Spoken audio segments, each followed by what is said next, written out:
안녕하세요 여러분, 보일입니다.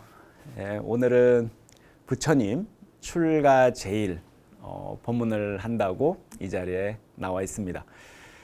여러분들 음력 2월 초파일이 되면 불교의 4대 명절 중 하나죠. 이제 부처님의 일생 중에서 가장 중요한 그 4가지 순간을 우리가 기리고 우리가 수행을 돌아보고 일상을 우리가 돌아볼 수 있는 그런 계기로 삼는 날이기도 합니다. 오늘은 출가 제일인데요. 우리 부처님의 출가 그리고 그를 통해서 우리의 모습을 한번 돌아보도록 하죠. 부처님께서는 여러분 아시다시피 우리의 삶 속에서 우리의 고통의 문제를 직시하다가 큰 마음의 자각을 얻으셨고요. 그 마음 때문에 출가를 하셨다고 해도 과언이 아닙니다. 여러분들 최근에 이미 많이 고통의 문제에 대해서 일상적으로 겪고 계시죠. 대표적으로 코로나 팬데믹 때문에 어떻습니까? 벌써 2년이 넘도록 많은 분들이 고통 속에 있습니다. 일부는 아주 많은 분들께서 이 코로나 때문에 목숨을 잃기도 했고요. 또 여전히 병마에 시달리고 있습니다. 이뿐만이 아니죠. 이 팬데믹 때문에 경제적 손실도 이루 헤아릴 수 없습니다. 이 또한 또 모두의 고통으로 또 다시 돌아가고 있습니다. 그리고 또 엊그제는 또 어떻습니까? 아주 안타깝게도 러시아가 우크라이나를 침공했다는 소식을 우리가 뉴스로 접하게 됐습니다. 수많은 민간인이 사상자가 속출하고 있고요. 또 끊임없는 경제적인 어려움, 또 그에 대응한 경제 제재, 곳곳에서 가해국이든 피해국이든 할 거 없이 고통에 씨름할 수밖에 없는 상황이 계속 벌어지고 있습니다.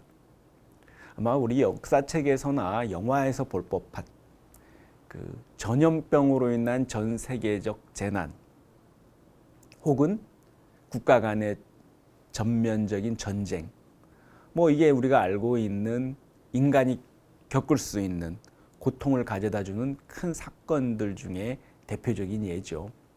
근데 우리가 지금 그 한복판에서 살아가고 있습니다. 참 현기증 나고 힘든 일이죠.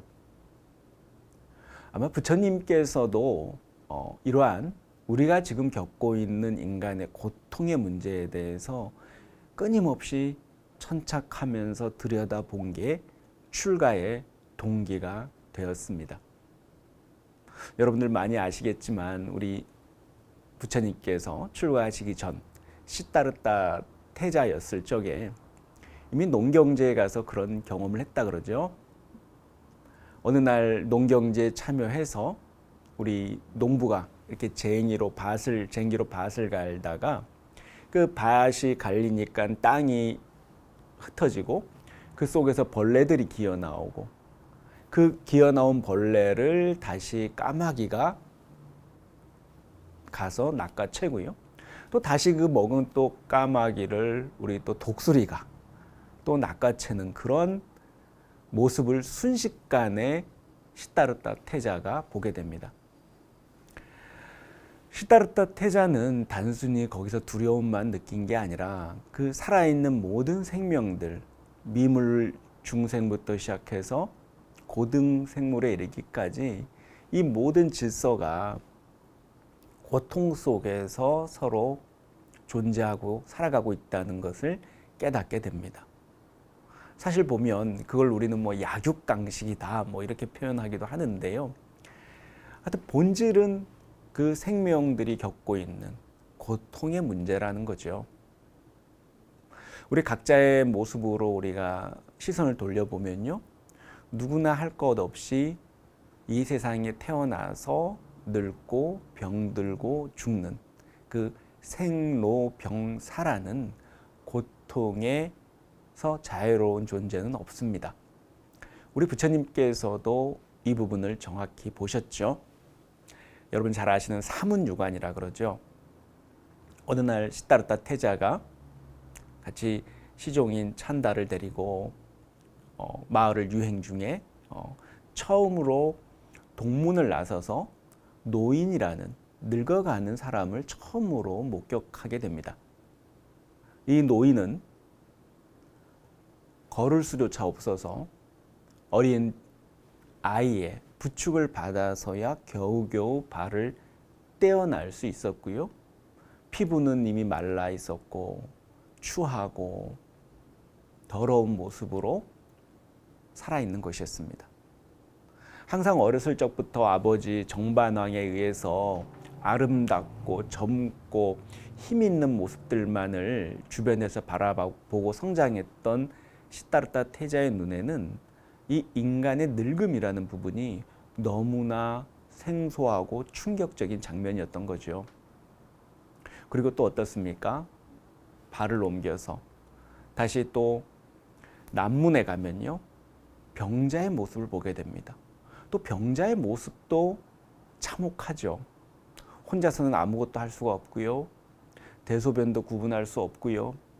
누군가의 도움을 받지 않으면 한 수저의 음식물도 섭취할 수 없는 그런 모습을 또 보게 됩니다.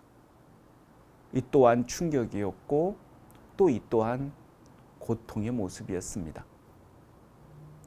그리고 또 어떻습니까? 서쪽 대문으로 갔을 때, 서쪽 성문으로 갔을 때 또 죽음의 모습을 목격하게 됩니다. 사람의 죽음이라는 걸 한 번도 목격한 적이 없었던 시다르타 태자의 눈에 비친 우리 인간의 죽음의 모습은 너무나 충격이었겠죠. 끊임없이 고통 속에 알 수 없는 신음소리를 내다가 결국은 고통 속에서 숨을 거두게 됩니다. 시다르타 태자는 그 광경, 늙고 병들고 죽는 그 우리 인간의 모습들을 통해서 극심한 고통, 또 그러한 모습이 특정한 사람들만 그렇게 겪는 게 아니라 자기의 사랑하는 부모, 친구, 자기 자신 또한 그 늙고 병들고 죽는다는 고통 속에서 자유로울 수 없다는 사실에 더욱더 충격을 받게 됩니다. 우리도 항상 그렇죠. 어디 조문을 가면서도 병문안을 가면서도 내가 건강할 때는 마치 나의 일이 아닌 것처럼 항상 잊고 살잖아요. 하지만 우리가 병원에 가거나 닥쳤을 때야 비로소 삶에 대해서 한번 생각해 보는 계기가 되기도 하죠. 바로 비슷한 겁니다, 사실은. 그러다가 우리 부처님께서는 어떻습니까? 북문에 가서는 수행자의 모습을 보게 됩니다. 지팡이를 짚고 있으나 늙고 병들고 죽음의 문제에 초연한 태도로 끊임없이 수행하고 있는 탁발 수행자의 모습을 보게 됩니다. 그 수행자의 형형한 눈빛, 위 있는 태도, 그러한 모습에 시다르타 태자는 감탄과 감복을 하게 되죠. 어느 길로 갈 것인가의 문제, 이 고통을, 인간이 갖고 있는 모든 고통을 끊고 영원한 행복으로 갈 수 있는 길이 없을까 끊임없이 고민을 하기 시작합니다.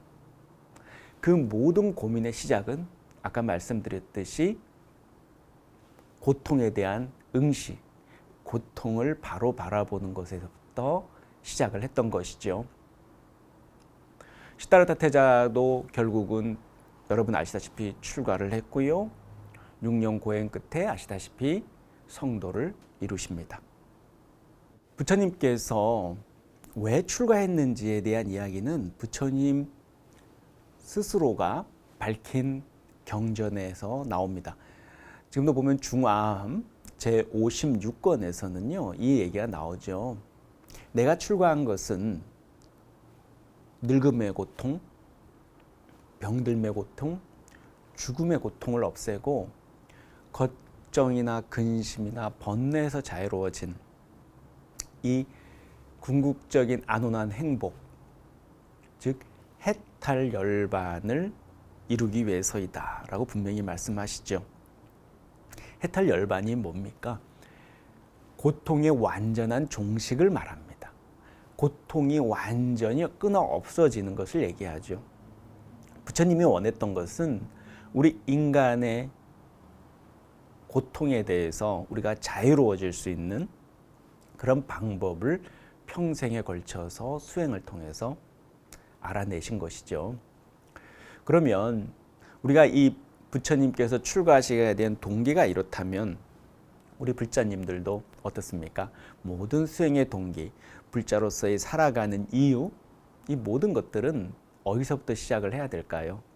우리 주변에 있는 주변의 모든 생명들이 갖고 있는 고통의 문제에 대해서 우리가 자비로운 시선을 던지는 데서부터 우리의 수행의 시작, 또 소위 말하는 불자, 부처님의 제자가 되었다고 할 수 있는 것입니다. 그런 걸 어디서 찾나요? 생각할 수도 있겠지만요. 아까 말씀드렸지만 이미 우리는 그 고통의 한복판에 서 있죠. 이제 코로나가 정점을 향해서 가고 있다고 전문가들은 말하고 있습니다.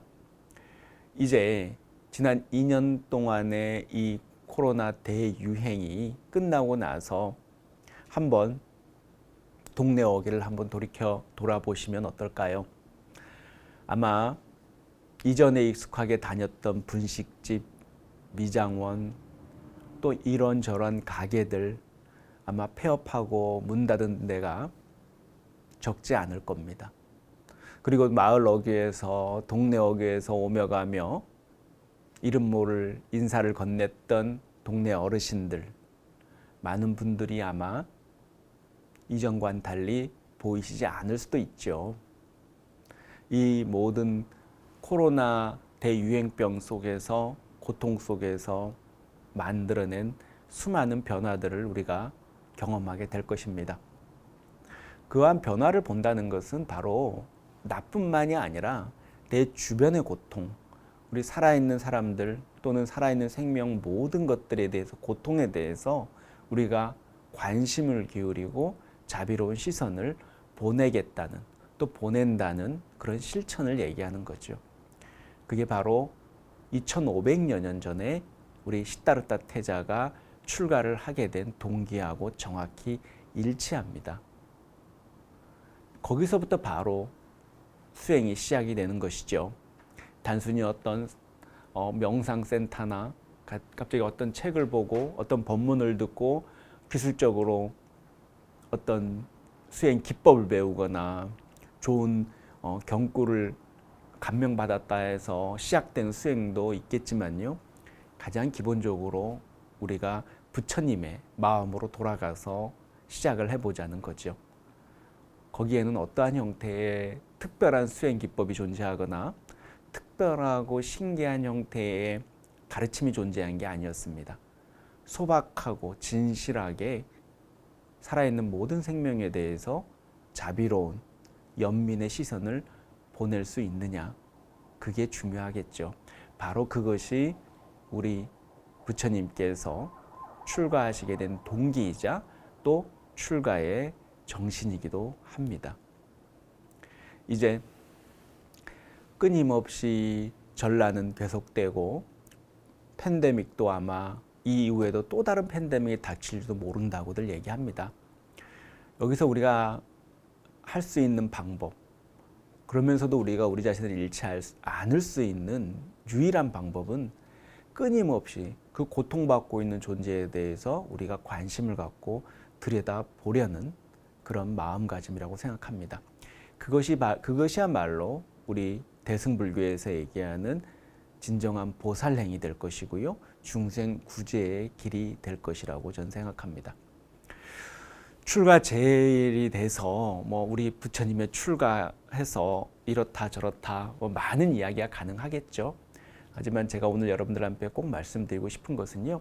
우리 멀리서 찾을 것도 아니고 심지어 절에서 찾을 것도 아니고 아주 높은 형태의 수준 높은 경전에서 찾을 일이 아니고 우리 주변에서 이미 우리 부처님께서 그러했듯이 주변의 분들, 주변 우리 일상에서, 우리 사회에서 고통에 대해서 우리 불자답게 따뜻한 자비의 연민의 시선을 보낼 수 있고 구체적으로 내가 무엇을 할 것인가, 무엇을 할 수 있는가를 되새겨보는 그런 마음이었으면 좋겠습니다.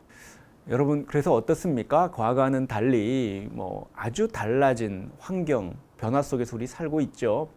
인공지능이라든지 메타버스, 4차 산업혁명이니 하면서 아침에 일어나면 이 변화된 새로운 현실, 용어 속에서 우리가 현기증을 느낄 정도기도 합니다.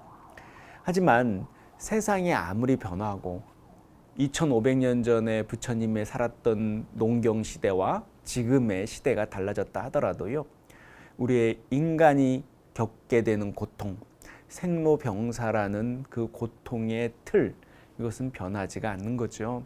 그래서 우리의 세상이 아무리 발빠르게 변화하고 첨단 기술로 우리가 무장한다 하더라도 우리가 인간의 고통의 문제를 외면하거나 자유로워질 수는 없는 겁니다.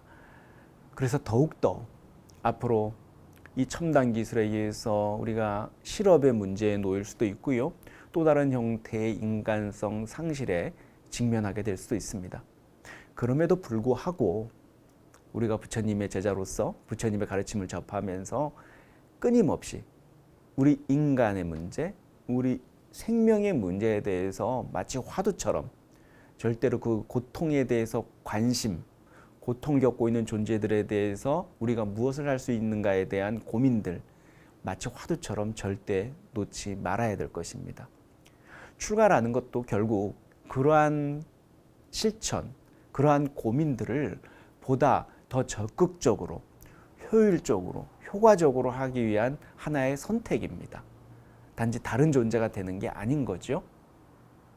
그래서 오늘 우리가 부처님 출가 제일에 이런저런 얘기도 가능하고 생각도 가능하겠지만 제가 말씀드리고 싶은 것은요, 살아있는 모든 존재에 대한 고통, 이 고통의 문제는 세상이 바뀌고 아무리 최첨단 기술이 우리 주변을 에워싼다고 하더라도 절대 놓쳐서는 안 될 그런 화두와도 같은 문제다. 이 말씀을 저는 드리고 싶습니다. 앞으로도 출가라고 했을 때 우리가 세상을 떠나서 등져서 가는 게 아니라 오히려 진짜 세상 속으로 우리가 들어가는 행위다. 진짜 세상 속으로 들어가려는 실천이고 결단이다. 이런 말씀을 꼭 드리고 싶습니다. 오늘 출가제일 법문 함께 해주셔서 대단히 감사드립니다. 남은 우리 코로나 팬데믹 고통 속에서도 지혜롭게 잘 견뎌내시고 살아내시기를 당부드립니다. 감사합니다. 성불하십시오.